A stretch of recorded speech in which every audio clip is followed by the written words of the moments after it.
Hello students, आगे बढ़ते हुए प्रश्नावली 1.1 का आज हम चौथा प्रश्न हल करना सीखेंगे। तो इसमें हमें एचसीएफ दिया गया है 9। ठीक है, एचसीएफ कितना दिया गया है? 9। किसका दिया गया है? संख्याओं 306 और 657। ये दो संख्याएं हैं जिनका एचसीएफ हमें 9 दिया गया है। कितना दिया गया है? 9। संख्याएं कौन कौन सी हैं? 306 और 657। तो एचसीएफ दे के एलसीएम हमें ज्ञात करने के लिए बोला गया है। एलसीएम भी किसका? उन्हीं दोनों संख्याओं का, 306 और 657। ठीक है, तो हम सॉल्यूशन इसका उसी तरीके से करेंगे जैसा हमें बोर्ड एग्जाम में करना है। तो नोट्स भी बनते जाएंगे और समझ में भी आ जाएगा। तो सबसे पहले लिखेंगे जो दिया है, तो हम लिखेंगे दिया है। और क्या दिया गया है आप खुद बताओ। एचसीएफ जो है वो 9 दिया गया, यही दिया गया है ना। तो सबसे पहले लिखोगे कि जो एचसीएफ है किसका?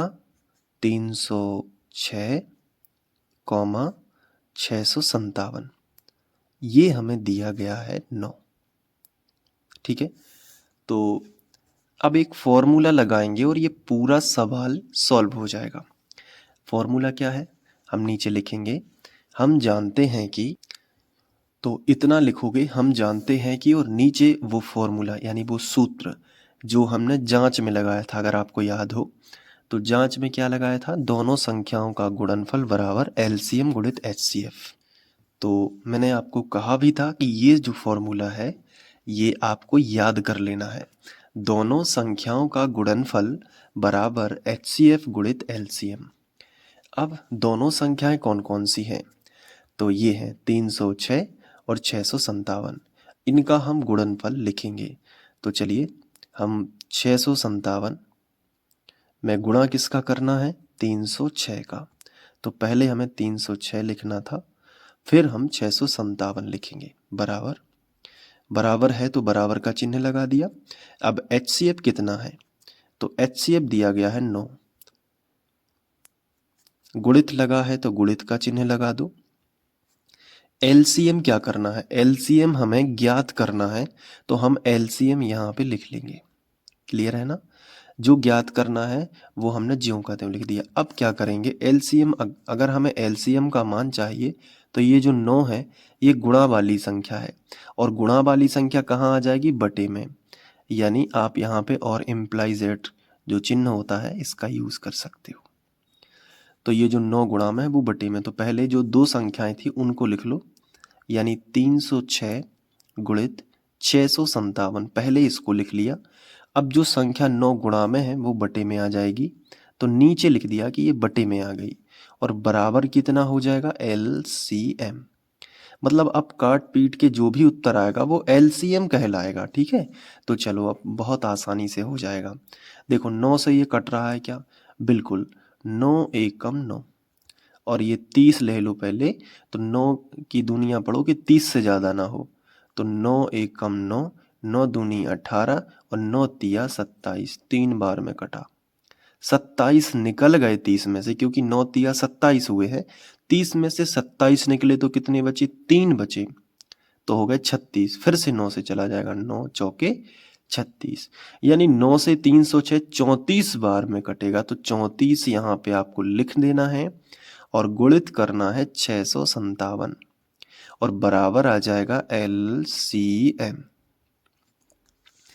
अब जो भी गुणा करके उत्तर आएगा वही एलसीएम है, तो हम इसका रफ पेपर में गुणा कर लेते हैं। तो सबसे पहले हम जो अपनी बड़ी संख्या है वो हम इस तरफ लिख लेते हैं 657, और जो छोटी संख्या है वो हम अपनी राइट तरफ लिख लेते हैं, यानी 34। अब सबसे पहले हम 4 से करते हैं गुणा। कितने से करेंगे? 4 से। तो 4 सत्ते 28, या 7 चौके 28 की 8, हासिल आ जाएगी 2। फिर 4 पंचे 20, 20 और 2 22, 22 की 2, फिर हासिल आ जाएगी 2। फिर 4 छाऊं 24, 24 और 2 कितने हुए? 26, तो यहाँ पे आ गया 26। अब गुणित का चिन्ह लगा लिया नीचे। अब 3 का करो, 30 आते 21, 21 की 1, हासिल आ जाएगी 2, 3 पाँचे 15, 15 और 2 17, 17 की 7 हासिल आ जाएगी 1 और 3 6 18 और 1 हासिल की तो 19। अब जोड़ दो तो 8 ज्यों का त्यों, 2 और 1 3, 7 और 6 13, 13 की 3 हासिल आ जाएगी 1, 9 और 2 11 और 1 12, 12 की 2 हासिल आ जाएगी 1, 1 और 1 2, यानी 22,338। तो यहाँ पे हम लिखेंगे 22,338 और यही हमारा क्या आ जाएगा, LCM बन जाएगा ना। आप तो इसको कर लेना। अतः अभीष्ट LCM इतना होगा। लास्ट वाली लाइन भी लिखना है इस तरीके से कि अतः अभीष्ट LCM 22,338 होगा। तो उम्मीद है कि आपको ये सवाल अच्छे से समझ में आ गया होगा। अब अच्छे से नोट कर लो वीडियो को पॉज करके, ये देखो और यहाँ पे, ठीक है। और इसके आगे के वीडियोस देखना चाहते हो तो नीचे डिस्क्रिप्शन में प्लेलिस्ट की लिंक है, उस पर क्लिक करोगे प्लेलिस्ट आ जाएगी। एक एक करके सारे वीडियोस आप देख के गणित को बेहतर बना सकते हो। Thank you.